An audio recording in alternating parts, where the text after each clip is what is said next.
Hello friends, मैं विवेक शुक्ला अपने YouTube channel अम्वी classes में एक बार फिर से आप लोगों का स्वागत करता हूं। हम लोग का जो टॉपिक चल रहा था वो नंबर सिस्टम था, है ना? बुक का पहला लेसन था नंबर सिस्टम। और नंबर सिस्टम में हम लोग के जो क्वेश्चन हो चुके थे वो टाइप फर्स्ट के हो चुके हैं, टाइप टू के हो चुके हैं, टाइप थ्री के हो चुके हैं, टाइप फोर, टाइप फाइव और टाइप सिक्स पे हम लोग पहुंच गए थे। तो आज का जो पहला क्वेश्चन है वो टाइप सिक्स का छठा क्वेश्चन है, मतलब टाइप भी सिक्स है और क्वेश्चन नंबर भी सिक्स है। ठीक है। क्वेश्चन है कि ए बी सी तथा डी 60 रुपए की कीमत का एक उपहार खरीदते हैं। उसके लिए ए ने दूसरों की आधी, बी ने दूसरों की वन थर्ड और सी ने दूसरों की वन फोर्थ कीमत अदा करी। तद अनुसार डी ने कुल कितनी कीमत अदा करी है? ठीक है। कमेंट में कुछ लोगों ने हमसे बोला कि क्वेश्चन को थोड़ा सा इंग्लिश में भी रीड कर दिया करिए, थोड़ा बहुत जो भी। तो ट्राई कर रहे हैं, कोशिश कर रहे हैं। ठीक है। बाकी इंग्लिश तो मेरी भगवान की कृपा से जैसी है वैसे है ही।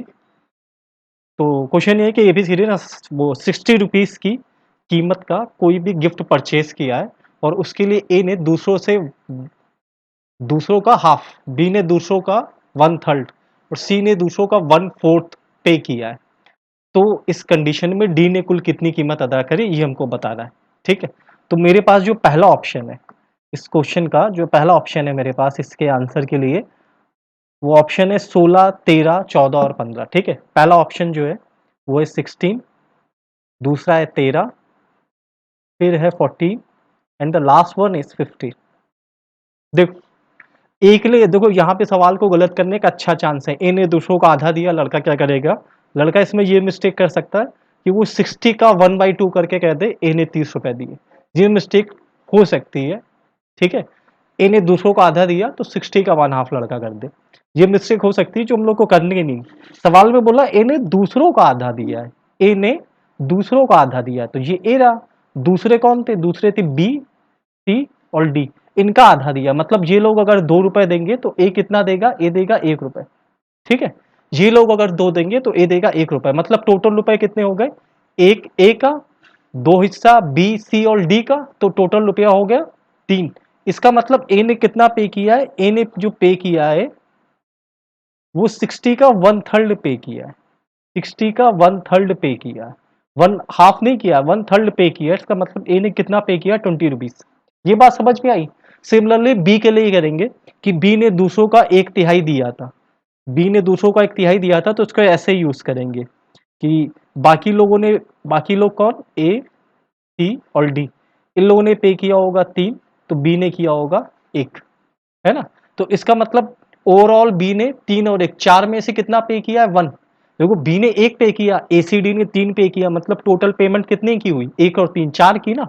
तो इस हिसाब से अगर देखें तो बी ने बाकियों का वन फोर्थ पे किया है, एक चौथाई पे किया है।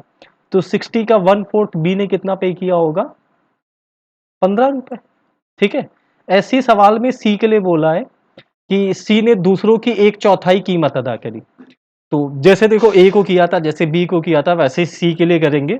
तो सी का हिस्सा आ जाएगा दूसरों का एक चौथाई, मतलब 60 का वन फाइव, यानी कितना आ जाएगा? 12 रुपए। ठीक है। अच्छा, टोटल रुपीस कितने थे मेरे पास? 60 रुपए थे। टोटल कितने रुपए थे? टोटल 60 रुपए थे। 60 में से ए 20 रुपए ए ने दिए, 15 रुपए बी ने दिए, सी ने दिए 12। तो रुपए कितने होगा? 20, 30, 40, 45 और 2, टोटल रुपए मेरे पास हो गया 47। अब 60 में से 47 रुपए तो ए बी सी ने दिए, तो डी ने कितना पे किया होगा? डी ने पे किया होगा 60 माइनस 47। अब 60 से 47 गया तो कितना बचा? 13। तो मेरा ऑप्शन सेकंड ऑप्शन। ठीक है। कोई दिक्कत तो नहीं ना इस क्वेश्चन में? कोई दिक्कत है तो कमेंट बॉक्स है, कमेंट करो, बताओ। अगला क्वेश्चन देखते हैं। अगला क्वेश्चन, एक भिन्न के अंशतः हर दोनों में 2 जोड़ने से ये 9/11 हो जाती है। देखो, इस तरह का जो क्वेश्चन होता है ना, जिसमें अंश और हर दोनों में कोई सेम डिजिट जोड़ी जाती है या फिर अंश और हर दोनों में कोई सेम डिजिट घटाई जाती है। एक समान संख्या जोड़े, अंश और हर का मतलब न्यूमरेटर एंड डिनोमिनेटर। अंश और हर मतलब न्यूमरेटर एंड डिनोमिनेटर। अंश और हर में सेम डिजिट जोड़ें, मतलब न्यूमरेटर एंड डिनोमिनेटर में सेम डिजिट ऐड करें या सब्ट्रैक्ट करें। इस तरह का जो पैटर्न होता है ना, उसको लगाने का जो तरीका होता है वो वैसा होता है जैसा एज का एक क्वेश्चन होता है ना, आयु का जो, आयु लेसन नहीं, आयु में जो पैटर्न यूज करते हैं वो इस तरह के सवाल भी यूज करते हैं। ठीक है। हमने सवाल में मान ली कि भिन्न ये मेरी भिन्न। 0 नहीं माना है, ये भिन्न मानी हमने, ठीक है? कार्टून मत बना देना इसके ऊपर। ये मेरी भिन्न है, ये हमने मान लिया। सवाल में बोला इसके अंश और हर दोनों में 2 जोड़ दें। अंश में भी 2 जोड़ें और हर में भी 2 जोड़ें। दोनों में कितना-कितना जोड़ें? 2-2 जोड़ें। तो ये बन जाती है 9/9:11। 9/11 का मतलब 9:11। यदि अंश और हर प्रत्येक में 3 जोड़ दें, 2 की जगह कितना जोड़ दें? प्रत्येक में 3 जोड़ दें, तो ये बन जाती है 5:6। ठीक है? 3 जोड़ने पे बन जाती है 5:6। जैसे आयु के क्वेश्चन का कॉन्सेप्ट क्या होता है कि 2 लोगों की आयु का अंतर नहीं चेंज होता है। वैसे ही जब अंश और हर में समान संख्या जोड़ी या अंश और हर में समान संख्या घटाई जाती है, तो अंश और हर का अंतर नहीं बदलता। अगर न्यूमरेटर एंड डिनोमिनेटर में सेम डिजिट ऐड करी जाती है या फिर न्यूमरेटर एंड डिनोमिनेटर में सेम डिजिट सब्ट्रैक्ट करी जाती है, तो न्यूमरेटर एंड डिनोमिनेटर का जो डिफरेंस है वो चेंज नहीं होता। मेरे कहने का ये मतलब है। तो यहाँ पे देखो अंतर जो डिफरेंस है वो इक्वल करना है। 9 और 11 में अंतर कितने का है? 9 और 11 में अंतर है 2 का। 5 और 6 में अंतर कितने का है? 5 और 6 में अंतर है 1 का। अंतर बराबर क्या करने के लिए क्या करोगे? यहाँ 2 है तो नीचे 2 से गुणा। 9:11 तो देखो अपनी जगह ही पे रहेगा, क्योंकि इसमें मल्टीप्लाई करना था 1 का। नीचे जब 2 का मल्टीप्लाई करेंगे तो बन जाएगा 10:12। अब देखो ये संख्या 9 थी, फिर 10 हो गई, 9 थी 10 हो गई, कितनी बढ़ी? 1। बढ़नी भी कितनी चाहिए? 1। बढ़नी 1 क्यों चाहिए? देखो जो 9:11 वाली कंडीशन है उसमें 2 जोड़ा था, और जो 5 और 6 वाली कंडीशन है उसमें कितना जोड़ा था? 3। पहले में 2 जोड़ा, सेकंड कंडीशन में 3 जोड़ा, तो कितना ज्यादा जोड़ा? 1। तो और ये बढ़ी भी देखो 9 से 10 कितनी बढ़ी? 1। तो 1 बराबर 1 के, 1 बराबर 1 के, तो प्रभु कृपा से 9 बराबर 9 के, 11 बराबर 11 ही के। अब देखो मतलब ये जो फ्रैक्शन आ गया मेरे पास वो 9/11 आ गया। ठीक है, ये आया भी है, लेकिन ये कब आया? जब अंश में भी 2 जोड़ा था और हर में भी 2 जोड़ा था। तो सोचो ऐसी कौन सी संख्या है जिसमें 2 जोड़ने में 9 आता है? अंश में 2 जोड़ा था ना, तो किस संख्या में 2 जोड़ा होगा जो 9 आ गया? तो कहोगे 7, सही है ना? और हर में 11 है, तो किस संख्या में 2 जोड़ा होगा जो 11 आ गया? तो कहोगे 9। सवाल में क्या पूछा था? वो भिन्न गया 7/9। ठीक है, इसके जो ऑप्शन भी थे वो पहला ऑप्शन था 7/9, यही था पहला ऑप्शन। दूसरा ऑप्शन था 3/7। तीसरा ऑप्शन था 5/9। और जो चौथा ऑप्शन था वो था 7/10। ठीक है, ये मेरे इस क्वेश्चन के चारों ऑप्शन थे। इसमें से सही कौन सा? 7/9 सही।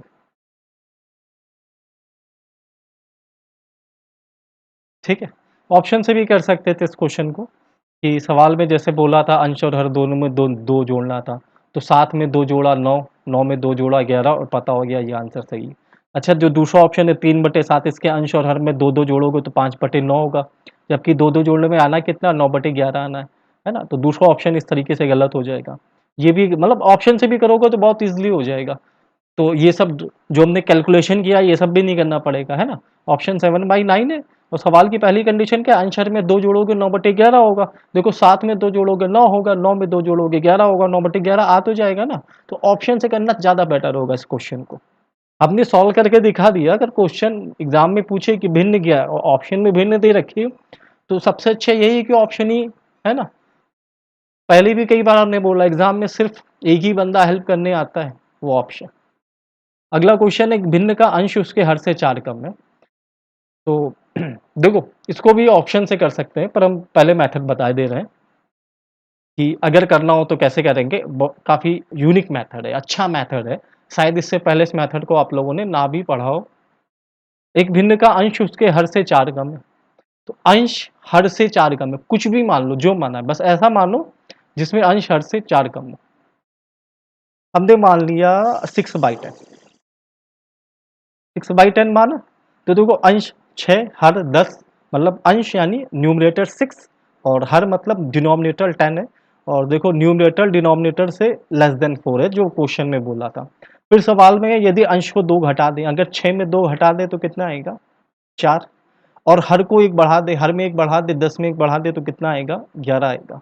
देखो इस तरह का जो भी सवाल आता है, जो ये है तीसरा ये जो क्वेश्चन है, इस तरह के क्वेश्चन में हमने जो भिन्न माननी होती मान लेते हैं, उसके बाद सवाल में जो बोले अंश में इतना जोड़ना है तो जोड़ दो, या इतना घटाना है जो वो घटा दो। और ये जोड़ने घटाने के बाद अंश और हर का हमेशा अंतर देखते हैं। जोड़ने घटाने के बाद अंश और हर का हमेशा अंतर देखते हैं। तो यहाँ 4 और 11 में अंतर कितने का है? 4 और 11 में अंतर है 7 का, ठीक है। जबकि सवाल में क्या बोला है? अंश का 8 गुना हो जाता है। जो हर है वो अंश का 8 गुना हो जाता है। 8 गुना का मतलब जो भिन्न है वो ये 1/8 हो जाती है। देखो हर अंश का 8 गुना हो गया। 1 और 8 में यहाँ पे अंतर कितना है? 7। अच्छा हमने जो निकाला वहां पे अंतर कितना? वहां भी 7 है। तो अगर 7 बराबर 7 के तो 1 बराबर 1 के और 8 बराबर 8 के। इसका मतलब ये भिन्न 1/8 ही होगी। लेकिन कब होगी?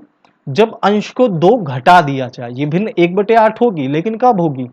देखो जब अंश को 2 घटा दिया जाए। जब मेरे पास अंश कितना 1 और ये 2 घटने के बाद है, तो पहले कितना रहा होगा? 3, ठीक है। और हर को 1 बढ़ा दिया जाए। अभी जो हर है 8 8 वो उसको 1 बढ़ाया है, तो पहले कितना रहा होगा? 7 रहा होगा, है ना। 3 में से 2 घटा दोगे 1 और 7 में से 1 बढ़ा दोगे तो 8। तो पूछा है भिन्न ज्ञात करो, तो 3/7 ऑप्शन से करना होता तो कैसे करते? देखो क्वेश्चन में जो ऑप्शन दिए थे वो पहला ऑप्शन था 7/9, दूसरा ऑप्शन था 3/7, तीसरा ऑप्शन था 5/9 और जो चौथा ऑप्शन था वो था 7/10। अच्छा देखो हद देखो, एग्जाम में ये कर क्या रहे हैं लोग समझ ही नहीं आता। ये क्वेश्चन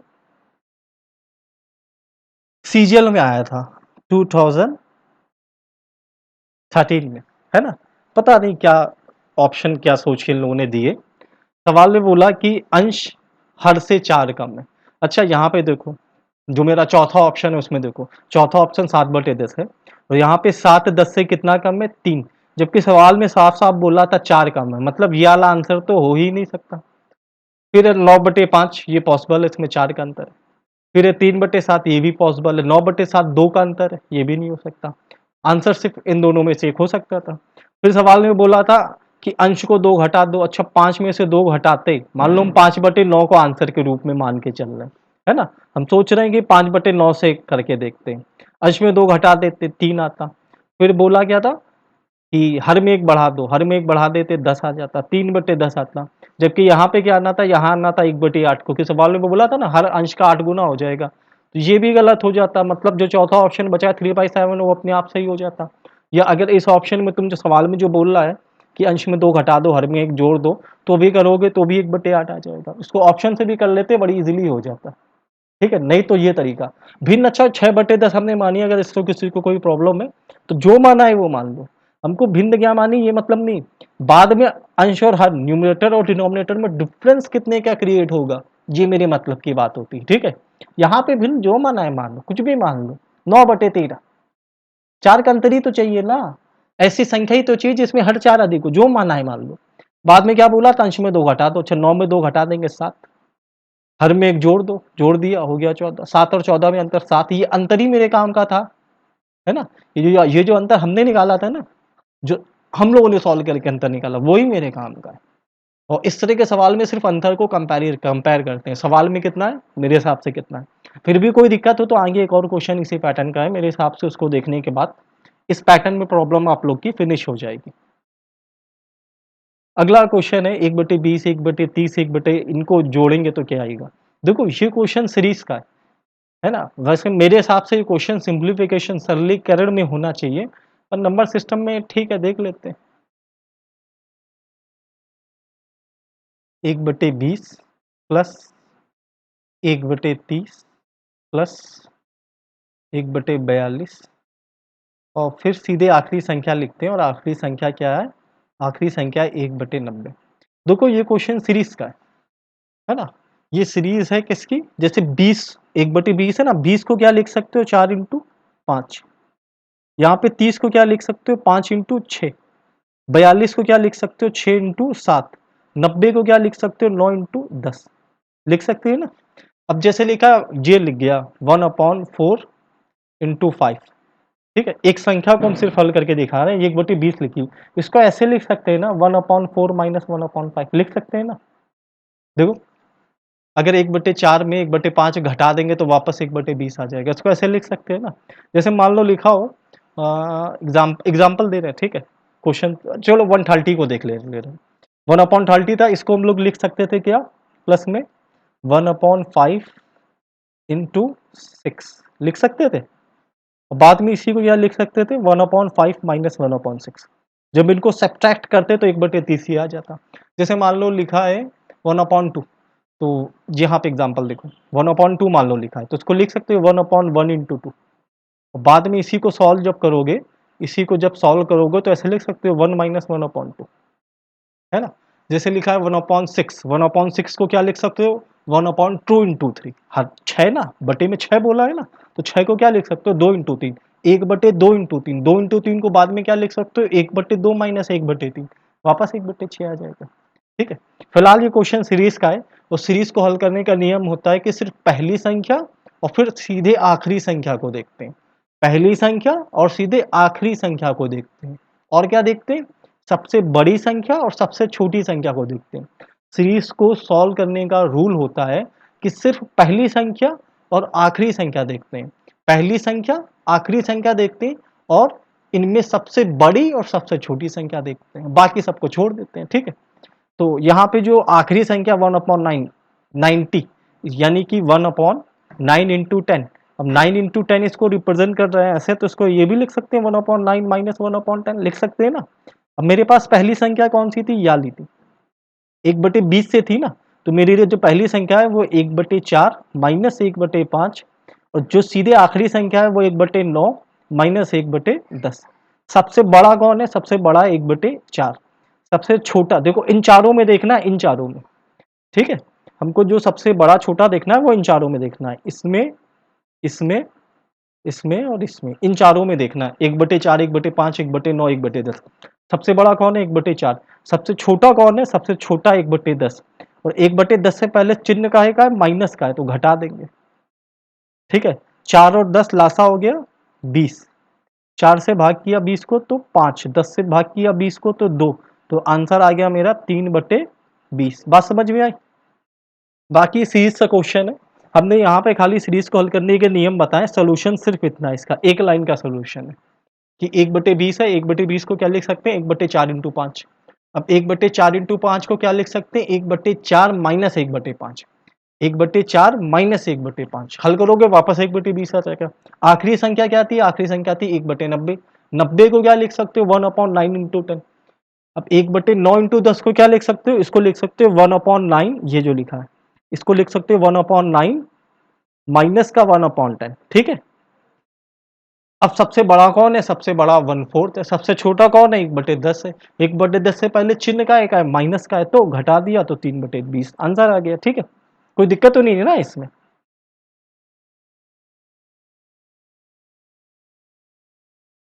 ये बुक में क्वेश्चन नंबर 9 था। ठीक है, अब अगला क्वेश्चन देखते हैं। अगला क्वेश्चन काफी अच्छा क्वेश्चन है।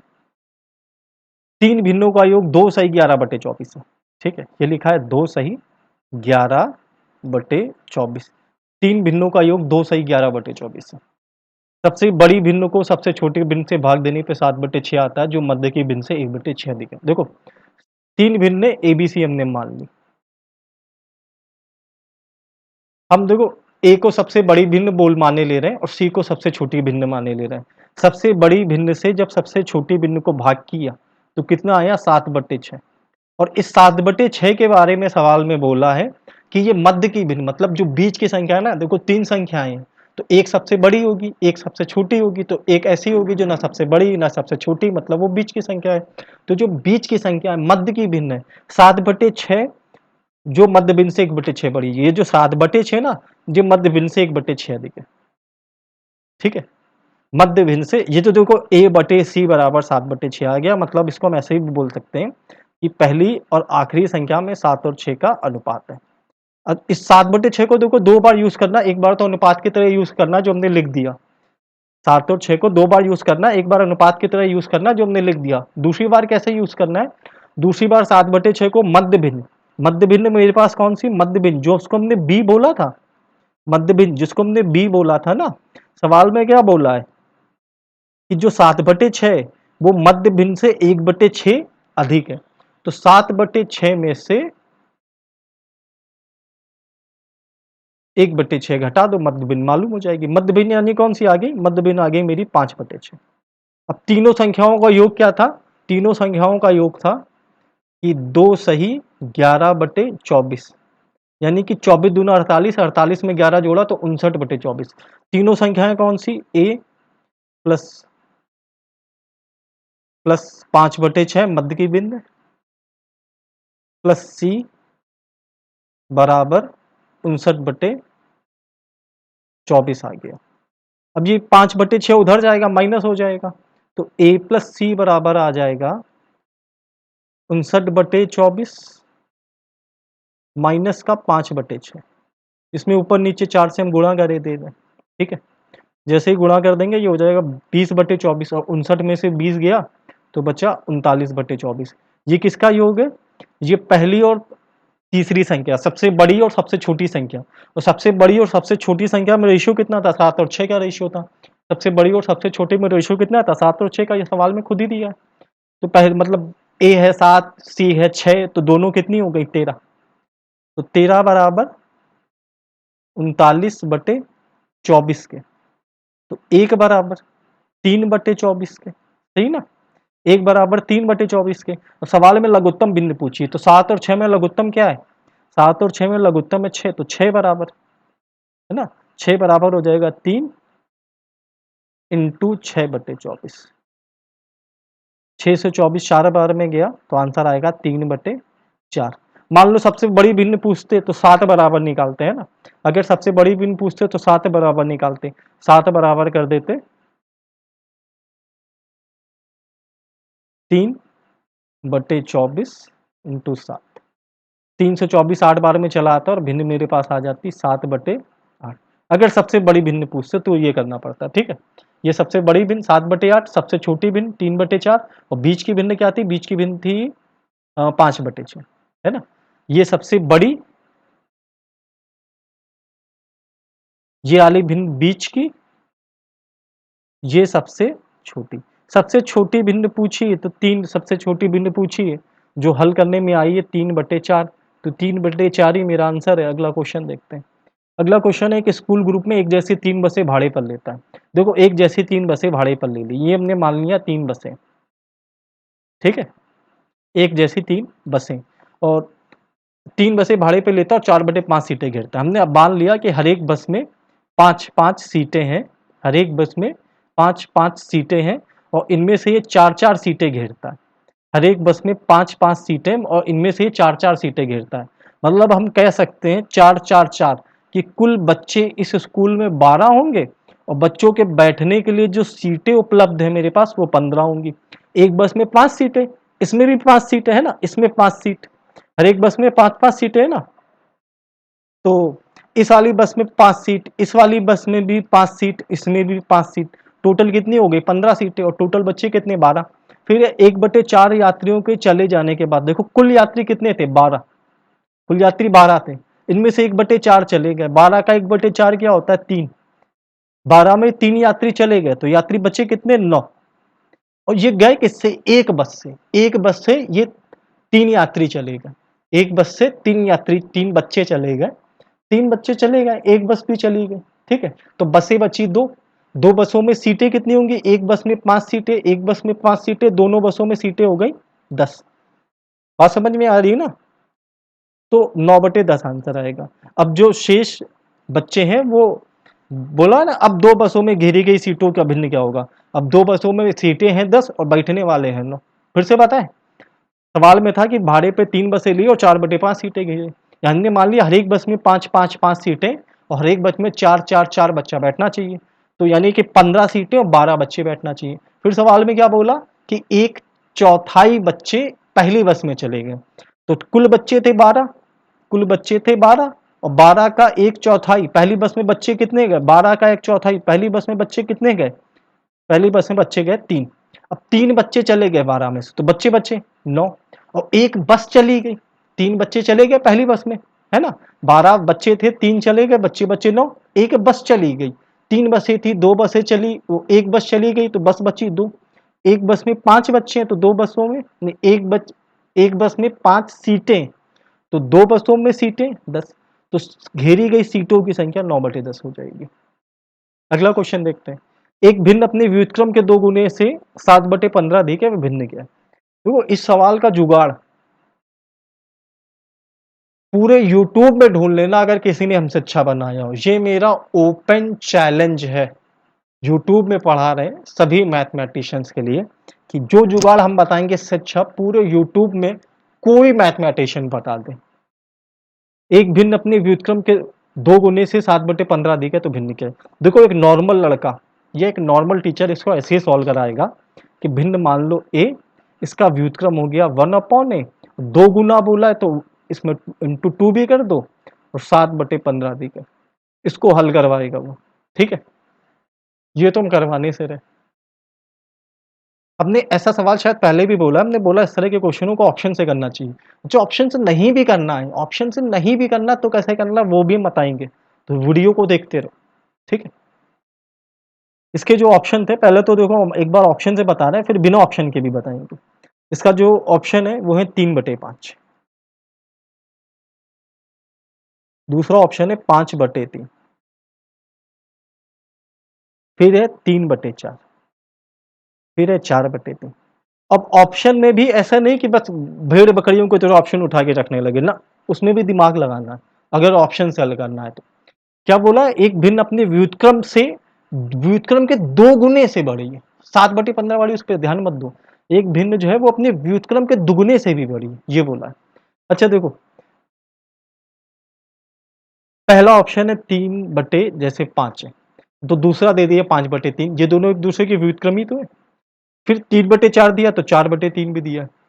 मतलब अगर हम ध्यान से देखें तो मेरे हिसाब से सिर्फ 2 ही ऑप्शन दिए। क्योंकि देखो पहले दोनों जो हैं वो एक दूसरे के व्युत्क्रम में, तीसरे और चौथे जो हैं वो भी एक दूसरे के व्युत्क्रम में। हमको आंसर में वाली भिन्न बतानी जो बड़ी है।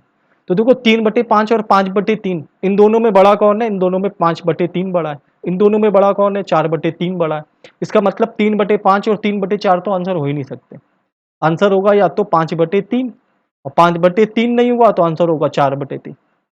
बड़े वाले होंगे यहाँ तक सही। फिर देखो ऑप्शन के अकॉर्डिंग एक बार हम करके देख रहे हैं, फिर हम ये भी बताएंगे कि ऑप्शन नहीं भी है ना तो मतलब कैसे करना है। अब 5/3 का व्युत्क्रम क्या होता है? 5/3 का व्युत्क्रम होता है 3/5। अच्छा ये अपने व्युत्क्रम के 2 गुने से, तो इसमें 2 से गुणा भी कर दिया। घटा के देखना है फिर इसे। तो ये है 5/3, यहाँ आ जाएगा 6/5। जब इनको घटाएंगे तो आएगा 7/15, है ना? ऊपर नीचे इसमें 5 से गुणा, इसमें ऊपर नीचे 3 से गुणा, हर बराबर हो जाएंगे। 5×5 6 3 18, 25 में 18 गया तो 7/15। तो मतलब आंसर तो 5/3 सही है, ये कन्फर्म हो गया, ये मेरा आंसर है, ये हमको मालूम हो गया। ठीक है, 4/3 को चेक करने की भी जरूरत नहीं, अगर चेक करना हो तो हम करके दिखाई दे रहे हैं। 4/3 का व्युत्क्रम होगा 3/4, फिर दुगना करोगे तो 6/4 हो जाएगा। घटाओगे तो 7/15 नहीं आएगा, हम घटा के दिखाए थे ना। 3 4 का 12, 3 4 4 चौको 16, 4 3 12, 3 बचा, 3 2 6, 6 3 18। यहाँ पे तो माइनस में आने लगेगा, माइनस का 2/12 मतलब माइनस का 1/6। तो ये तो वैसे भी नहीं हो सकता, ऑप्शन से हमको पहले ही मालूम हो गया था कि आंसर 5/3 होगा। अब ये बात है कि हमको आंसर ऐसे कैसे देना है, तो देखो 7/15 लिखा था, 7/15 अधिक है बोला, एक भिन्न अपनी व्युत्क्रम के 2 गुने से 7/15 अधिक है। देखो भिन्न और उसका व्युत्क्रम, जैसे मान लो हमने ये भिन्न ली, हमने भिन्न ली a/b, तो इसका व्युत्क्रम क्या होगा? b/a होगा। जब इनको हम घटाएं हटाएंगे तो ऑप्शन में ए बी लासा आएगा, यानी हर में लिखी गई संख्या दोनों अंकों का गुणा होगी, ये चीज कंफर्म है। हर में लिखी गई संख्या दोनों अंकों का गुणा होगी, ये कंफर्म है। हर में लिखी संख्या दोनों अंकों का गुणा होगी, ये चीज कंफर्म है। जिस सवाल में भी अधिक और कम और घटाने की इस पैटर्न में बात हो, उस तरह का कोई भी सवाल ऐसे लगा के देख लेना। जैसे यहाँ लिखा था 7/15, तो हर में क्या लिखा है? 15। 15 किन दो का गुणा होता है? तो 15 तो देखो किन दो का गुणा होता है तो छोटा बच्चा बता देगा, जिसको बिल्कुल भी मैथ नहीं आती होगी वो भी बता देगा 15 किन का गुणा होता है? 3 5 का। तो 15 3 5 का गुणा होता है, इसका मतलब इस क्वेश्चन का आंसर या तो 3/5 था या तो 5/3 था। अच्छा एक भिन्न अपने व्युत्क्रम से बड़ी है, जो भिन्न है वो अपने व्युत्क्रम से बड़ी है, इसलिए 5/3 आंसर होगा। ऐसे भी कर सकते हो, है ना? जैसे देखो इसी बुक में क्वेश्चन है 13 नंबर, क्वेश्चन है 13 नंबर टाइप 6 का, वो हमने अपनी इस आज के इस वीडियो में आज हमने इस क्वेश्चन को लिया नहीं, फिर भी बताई दे रहा है। कि एक भिन्न अपने व्युत्क्रम से 9/20 अधिक है। एक भिन्न अपने व्युत्क्रम के 9 बट अब एक भिन्न अपने व्युत्क्रम से 9/20 अधिक है। तो मान लो इसको हमें हल ही करना होता, तो 9/20 अधिक है। हर में क्या है 20, 20 किसका गुणा है 4, 5 का, मतलब आंसर क्या होगा 5/4 होगा। देखो 5/4 और 4/5 हो सकता है। बड़ी वाली भिन्न, एक भिन्न अपनी व्युत्क्रम से अधिक है मतलब 5/4 होगा। भिन्न अधिक है व्युत्क्रम से, मतलब जो भिन्न है ना वो बड़ी संख्या है। और 4/5 और 5/4 में बड़ी संख्या कौन है 5/4, तो 5/4 आंसर है। बुक में आंसर चेक कर लो, ठीक है। तो इस तरह के सवाल ऐसे ही कर लो, हर से गुणा किसका होगा। अच्छा ये दुगना तिगना चार गुना कभी कभी हर को कैंसिल भी कर देते हैं, और जब वो ऐसा करे तो ऑप्शन की मदद ले लो। फिलहाल दोनों ही कंडीशन में इसको हल मत करो ए वी मान के, क्योंकि अगर उससे करने बैठे तो जो क्वाड्रेटिक इक्वेशन बनेगी वो एग्जाम में बहुत ज़्यादा टाइम आप लोग का ले जाएगी, है ना। एग्जाम में टाइम की ही प्रॉब्लम होती है। जो टाइम को मैनेज कर ले गया वो पेपर मैनेज कर ले गया, वो अपना वो दिन मैनेज कर ले गया, वैकेंसी भी मैनेज कर ले गया, वो अपनी सीट तो निकाल ही लेगा, है ना। जो टाइम मैनेज कर ले जाएगा, तो सब टाइम का ही खेल है। अगला क्वेश्चन है, बड़ा आसान सा सवाल है कि पॉइंट 000256 को समान अपूर्णांक में बदलना है, मतलब फ्रैक्शन में चेंज करना है, भिन्न में। इजी, देखो 0.00256। अब नॉर्मली हम लोग क्या बोलते हैं कि दशमलव हटा लो, नीचे जीरो बढ़ा लो, उसको लिख दो 2 5 6। और कितने अंक हैं 1 2 3 4 5 6, तो 6 एक के साथ जीरो, ठीक है। फिर काटना पीटना शुरू करो, आंसर आ जाएगा। नॉर्मल तरीका ऐसे ही करने का। हमको क्या लगता है, हमको 100 के फॉर्म में संख्या, देखो ये जो लिखा है 6 जीरो है, 6 जीरो मतलब 10 लाख है। इसको हम ऐसे भी तो लिख सकते हैं 100 इंटू 100 इंटू 100, अभी भी तो 6 जीरो है। लेकिन अब कैलकुलेशन मेरे कंट्रोल में आ गया। देखो 4 से इसको कैंसिल किया, 4 6 24, एक बचा 6 बचा यानी 16, 4 चौको 16, 4 से 100 को काटा तो 25, फिर 4 से 64 काटा तो यहाँ 16, 4 से 100 को काटा तो फिर से 25, फिर 4 से 16 काटा तो 4, 4 से 100 काटा 25, यानी इधर क्या बचा, इधर बचा 4/25, 25 25 25 का क्यूब याद है किसी को, 25 का स्क्वायर तो याद है, क्यूब याद है। नहीं भी याद हो ना तो ऑप्शन मदद कर देगा। देखो अगर मान लो नहीं याद है तो ऑप्शन कैसे मदद करेगा। अब देखो जितने भी ऑप्शन क्वेश्चन में दे रखे हैं, ऑप्शन में क्या क्या दे रखा है, ऑप्शन में दे रखा है 4/15 625, 15,625। दूसरा ऑप्शन है 2/15,625। फिर ऑप्शन है 16/15,625, और चौथे में भी बटे में 15,625 है। तो मालूम हो गया 25 का क्यूब 15,625 है। अगर नहीं याद है तो, वैसे 25 का क्यूब 15,625 है, याद हो तो ज़्यादा अच्छा है ना। कम से कम 15 तक के क्यूब तो याद ही होने चाहिए, कम से कम 15 तक के क्यूब याद होने चाहिए। 25 का भी कर लो, बहुत ही अच्छा है। मतलब यूनिट प्लेस पे 5 है तो वो डिजिट एग्जाम में ज़्यादा आती है ना, तो उसको याद कर लो 15। देखो 1 to 15 तक तो मस्ट है, 1 to 15 तक तो मस्ट है लर्न करना। उसके अलावा 25 बहुत आता है, 25 का क्यूब अक्सर यूज़ होता है, उसको भी याद कर लो। और 25 का क्यूब लर्न कर रहे हो तो 35 45 का भी लर्न कर लो, ये भी अच्छा यूज़ होता है ना। 25 का तो लर्न कर, हम नहीं बोले तुम 16 17 18 19 21 22 23 का क्यूब लर्न करो, हमने नहीं बोला। हमने बोला 1 to 15 तो कंटिन्यू लर्न करो, उसके बाद 25 35 45 55 इनका भी लर्न कर लो, इनका यूज़ ज़्यादा होता है, ठीक है। अगला क्वेश्चन देखते हैं। तीन भिन्न है एक्स वाई और जेड, ये जेड लिखा है, x is greater than y, y is greater than z. जब उन्हें सबसे छोटी भिन्न को सबसे बड़ी भिन्न से भाग किया जाता है तो परिणाम में 9/16 आता है, ठीक है। तीन सबसे बड़ी भिन्न को सबसे छोटी जेड की भाग किया तो 9/16 आ गया। और इस 9/16 के लिए 16 के लिए बोला है कि ये मध्य भिन्न y से 0.0625 अधिक है। देखो पहले 0.00625 का मैटर सुलझा लेते हैं। हटाएंगे तो बटे में 100 इंटू 100, 4 अंक है ना दशमलव के, तो 100 इंटू 100, दशमलव हटा दिया, ठीक है। इसको कैंसिल किया तो 25 बार में 25 से याला 100 गया तो 4, 25 एक 25 याला 100 गया तो 4। तो सवाल में बोला ये जो 9/16 है ये बीच की भिन्न से 1/16 1/16 अधिक है। 9/16 प्राप्त होता है जो कि y से 0.0625 बोला, 0.0625 का मतलब 1/16 अधिक है। 9/16 में 1/16 घटाया तो आया 8/16। यहां तक ठीक है। अब सवाल में बोला है ये बीच की भिन्न निकल के आई, मतलब y की वैल्यू निकल के आई, ठीक है। सवाल में इसके अलावा बोला x plus y plus z की वैल्यू दे रखी है, x plus y plus z की वैल्यू दे रखी है कितनी, 1 सही 13/24, यानी 1 सही 13/24 का मतलब 24 से कम 24, 24 में 13 जोड़ा, 24 में 3 जोड़ा तो 27, 27 में 10 जोड़ा तो 37, यानी इनको जोड़ने में आएगा 37/24। अच्छा, इनमें से एक भिन्न हमको मालूम है 8/16 वाई, तो x प्लस जेड, वाई की वैल्यू हमको मालूम है कितनी 8/16, ये इधर भेज दिया तो माइनस हो गया, 24 और 16 का लासा लिया तो हो गया 48, ले लासा छोड़ दे, ले रहा, अच्छा है ना, नहीं तो ऊपर नीचे 2 से इधर गुणा और ऊपर नीचे 3 से इधर गुणा करते तो भी काम हो जाता। 24 3 48, 24 नहीं 24 2 48 दो बार में, और 37 का 2 में गुणा तो यहाँ आ गया 74, 16 से 48 तीन बार में, 3 का 8 में गुणा तो 24, 74 में 24 गया, 74 में 24 घटाएंगे 4 4 गया 0, 7 में 2 गया तो 5 आएगा 50/48। अच्छा, 50/48 को ही 50/48 को ही हम लोग लिख सकते हैं 25/24।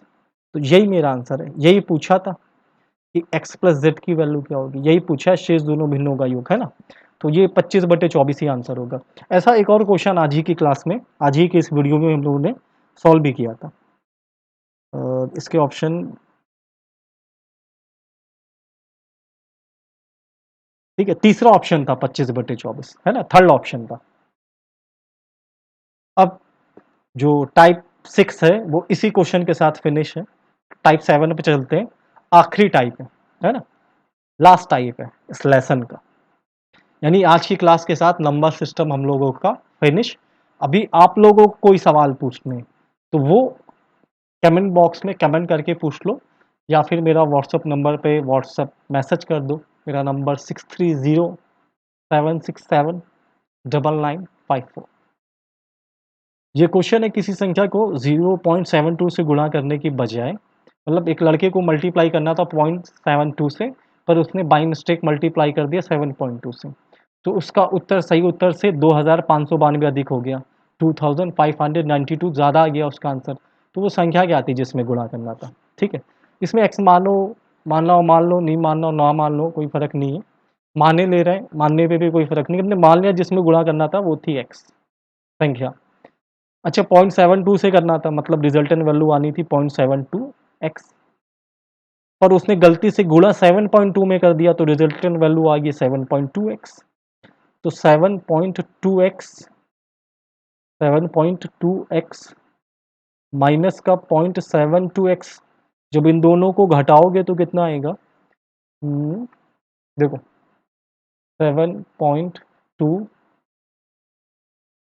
तो इसमें से घटाना है, इसमें से घटाना है 0.72, यहाँ ज़ीरो बढ़ा ले रहे हैं, 10 में से 2 गया तो बचा 8, ठीक है, यहाँ 11 बचा, एक हासिल दे दिया, 11 में से 7 गया तो बचा 4, यहाँ पे 7 था, एक हासिल दे चुका है तो बचा 6, तो ये आ गया 6.48 एक्स, जबकि इसकी वैल्यू क्वेश्चन में कितनी है 2592।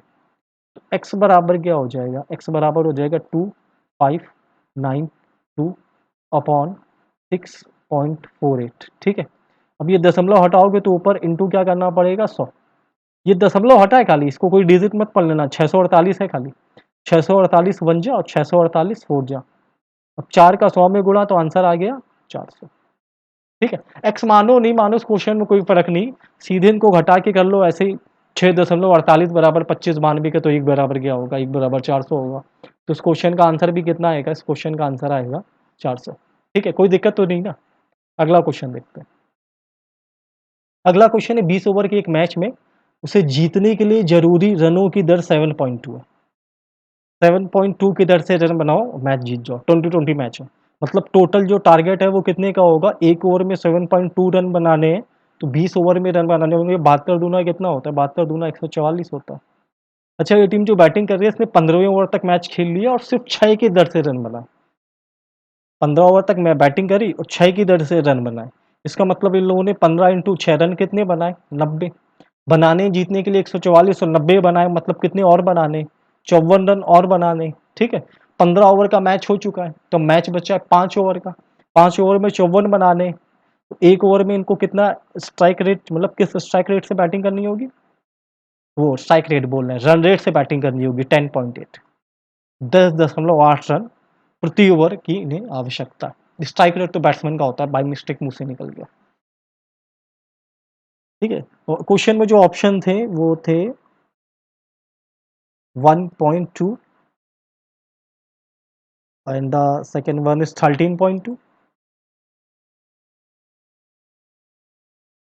10.8 जो आंसर है, at the last option is turn. ठीक है, नेक्स्ट क्वेश्चन देखते हैं। अगला क्वेश्चन है, प्रातः 9 से लेकर अपराह्न 2 तक का तापमान 21 से 36 डिग्री सेल्सियस तक एक समान दर से बढ़ा। एक समान दर से बढ़ा मतलब पर आवर जो टेम्परेचर का इंक्रीमेंट है वो सेम है ना। मॉर्निंग में 9 से लेकर दोपहर 2 तक per hour same same rate से टेम्परेचर इंक्रीज करता है। ठीक है, समान दर से प्रति घंटे तापमान बढ़ता है। तो मॉर्निंग में 9 से दोपहर में 2 तक कितने घंटे हो गए, इसको तो उंगलियों पे भी गिन सकते हो, 10, 11, 12, 1, 2, है ना। 10, 11, 12, 1, 2, कितने घंटे हो गए, 5। 9 से 9 बजे से 2 बजे तक कितने घंटे हो गए, 5। और 21 से 36, 21 डिग्री सेल्सियस टेम्परेचर था, 36 हो गया। टेम्परेचर कितना इंक्रीज हुआ, 36 माइनस 21 कर लो, टेम्परेचर 21 हुआ, इंक्रीज हुआ 15। अच्छा, 5 घंटों में टेम्परेचर बढ़ा 15 डिग्री सेल्सियस, तो 1 घंटे में टेम्परेचर बढ़ा होगा 3 डिग्री सेल्सियस। सवाल में ठीक दोपहर का तापमान पूछा है, ठीक दोपहर का मतलब पूछा 12 बजे का जो टेम्परेचर था वो क्या रहा होगा। ठीक दोपहर का मतलब 12 बजे का टेम्परेचर पूछा है। अच्छा, फिलहाल कितना बजा है, फिलहाल 9 बजे मालूम है हमको। 9 बजे टेम्परेचर कितना था, 21। अच्छा, 9 बजे से 12 बजे तक, 9 बजे से 12 बजे तक कितने घंटे हो गए, 10, 11, 12, 10, 11, 12, 3 घंटे हुए ना। 1 घंटे में 3 बढ़ा, तो 3 घंटे में टेम्परेचर बढ़ेगा 9। 9 बजे टेम्परेचर था 21, अभी 9 और बढ़ेगा, 1 घंटे में 3 तो 3 घंटे में 9, टेम्परेचर 9 और बढ़ेगा तो कितना हो जाएगा, 30 डिग्री सेल्सियस। ठीक है, अगला क्वेश्चन देखते हैं। राम ने अपनी मृत्यु के पश्चात अपनी संपत्ति का 1/3 भाग अपनी पत्नी के नाम छोड़ा और शेष संपत्ति का 3/5 भाग अपनी पुत्री के नाम छोड़ा और शेष संपत्ति पुत्र को दे दी। पुत्र को 6400 रुपए मिले हों, ये 6.4 लग रहा है, 6400 लिखा है। ठीक है, 6400 रुपए मिले। तो राम की मूल संपत्ति क्या थी। देखो, जब भी कोई सवाल फ्रैक्शन का आ जाए तो उसमें हर में जो संख्या होती है उनका गुणा करके संख्या माना करो या उनका लासा लेके संख्या माना करो। फ्रैक्शन का मतलब जैसे सवाल में पहला फ्रैक्शन है 1/3 और दूसरा फ्रैक्शन है 3/5, दो फ्रैक्शन है।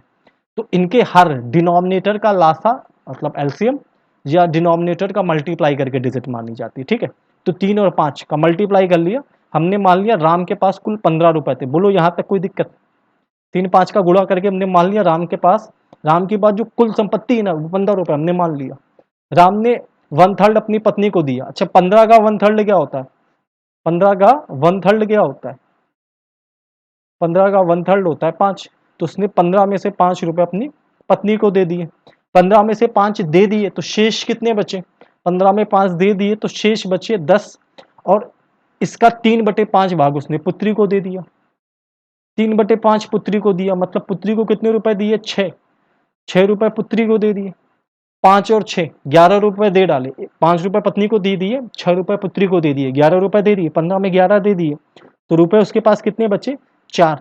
ये उसने अपने पुत्र को दिए होंगे, जो सवाल में दे रखे हैं किसके बराबर है, 6400 के। ठीक है, मतलब 4 बराबर किसके, 6400 के। तो 1 बराबर किसके होगा, 1600 के। राम के पास कुल संपत्ति थी 15, तो 15 बराबर किसके होगा, 15 का गुणा कर लो, 15, 15, 2, 25, 2, 25, 30, 40, 24,000। ठीक है, राम के पास कुल 24,000 की संपत्ति होगी। और इस क्वेश्चन के जो ऑप्शन थे वो थे 16,000, 32,000, 24,000 और 1,600। क्वेश्चन के जो ऑप्शन थे वो थे 16,000,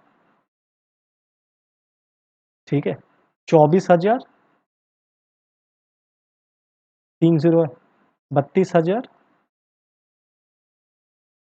और लास्ट ऑप्शन था 1600। 1600 तो कहीं से नहीं होना था, 64 तो खाली लड़के को दिए थे, इन तीनों में चेक करना था। ठीक है, फिलहाल सॉल्व कर दिया है, मैथड आई होप समझ में आया हो। अगला क्वेश्चन है, 1 सेंटीमीटर कम के मीटर स्टिक से मापे गए कपड़े की लंबाई 100 मीटर है। 1 सेंटीमीटर कम के मीटर स्टिक, समझ रहे हो?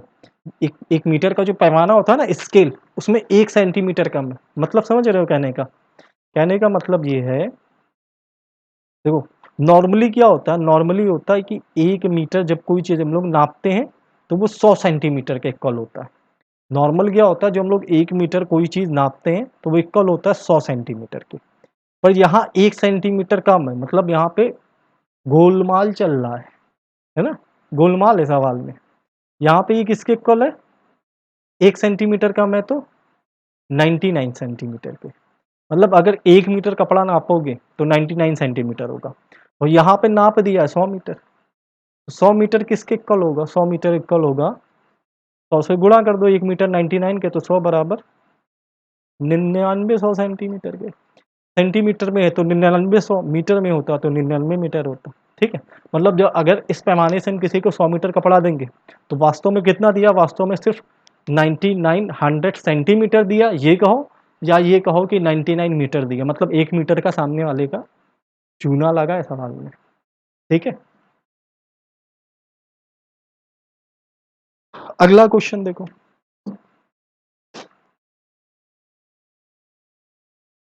अगला क्वेश्चन है कि संख्या है x is equal 1.242424 up to infinite, इसको सॉल्व करना है। ठीक है, मतलब रिकरिंग का क्वेश्चन है, इसको ऐसे रिप्रेजेंट कर सकते हैं, 1+.242424 अप टू इनफाइनाइट लिख सकते हैं ना।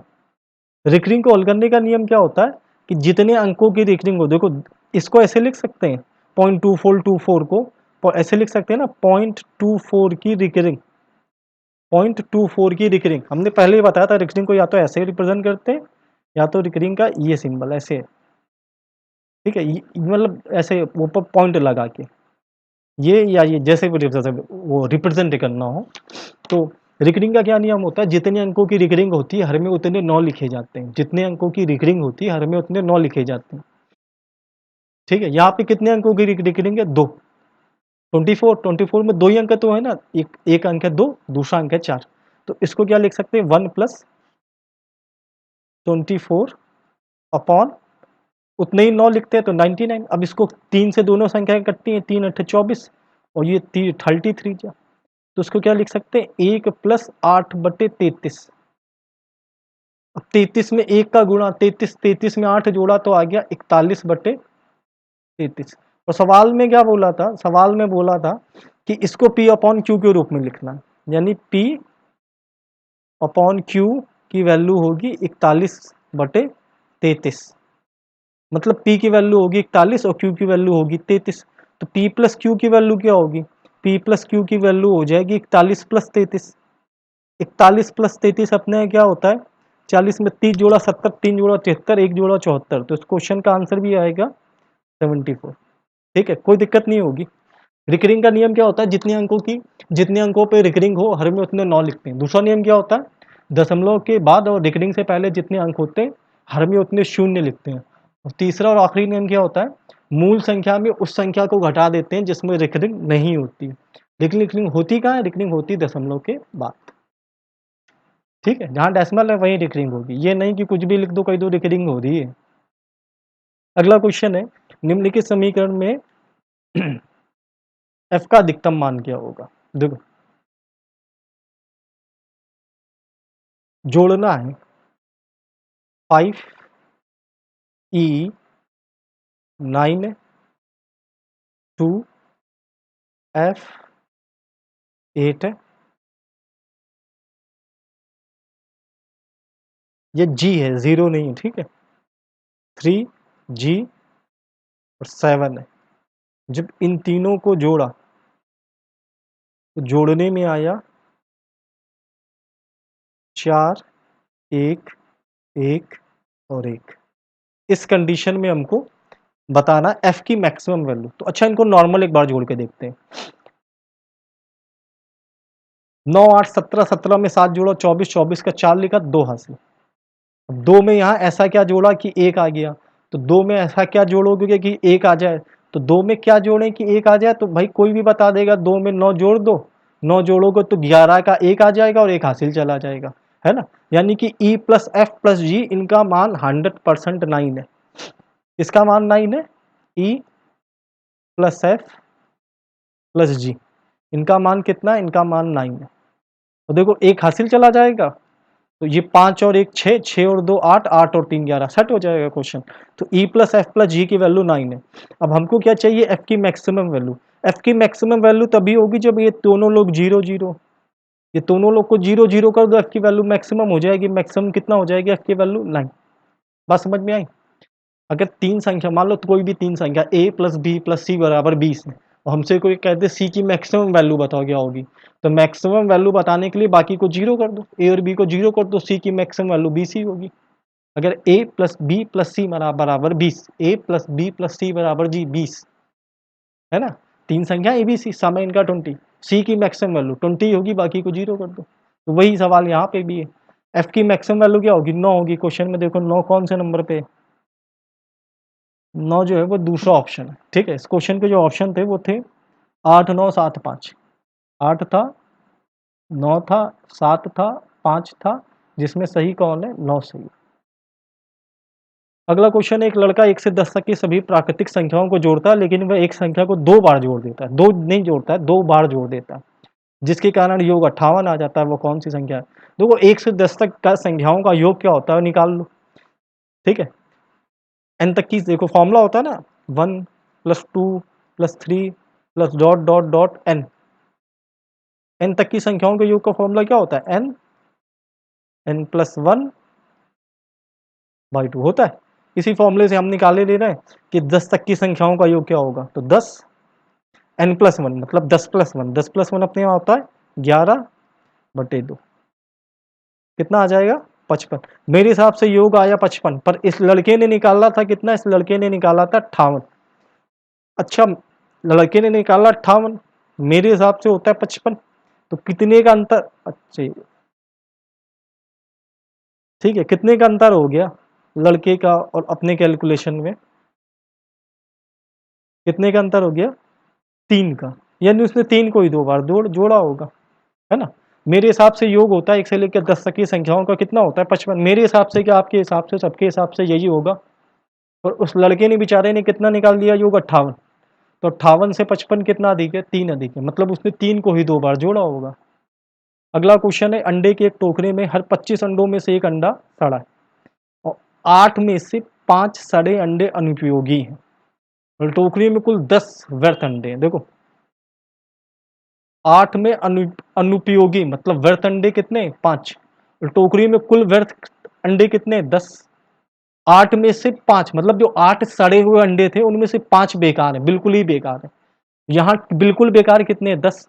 तो 10 बेकार कितने सड़े अंडों में से होंगे, 16 सड़े हुए अंडे, है ना। तो सवाल में क्या बोल रहा है, 25 अंडों में एक अंडा है जो सड़ा है, एक अंडा सड़ा निकल रहा है कितने में से, 25 में से। तो 16 सड़े कितने से निकले होंगे, 16 सड़े अंडे निकले होंगे 25 इंटू 16 से। 25 इंटू 16 अपने यहाँ होता है 400। ठीक है,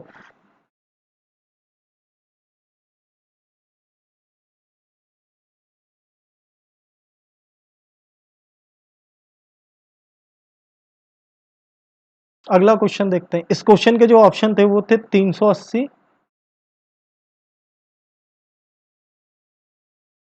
400, 420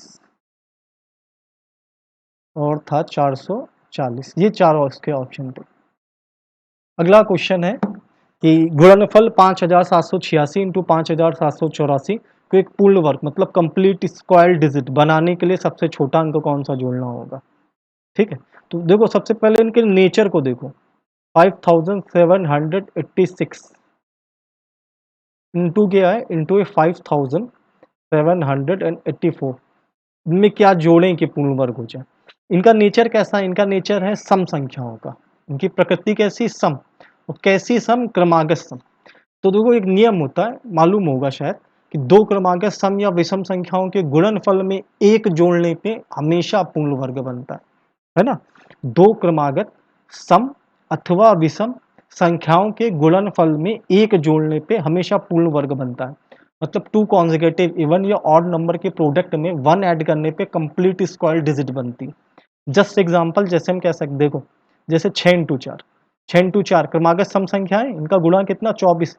24 में एक जोड़े तो देखो पूर्ण वर्ग बन गया 25, 5 का स्क्वायर होता है। जैसे 11 इंटू 9 क्रमागत विषम है ना, 9 11 क्रमागत विषम, गुणा कितना होता है 99। 99 में एक जोड़ दें 100, पूर्ण वर्ग बन गया। जैसे 11 13, 11 13 क्रमागत विषम है, गुणा करोगे 143, 143 में एक जोड़ोगे तो 144, पूर्ण वर्ग बन गया।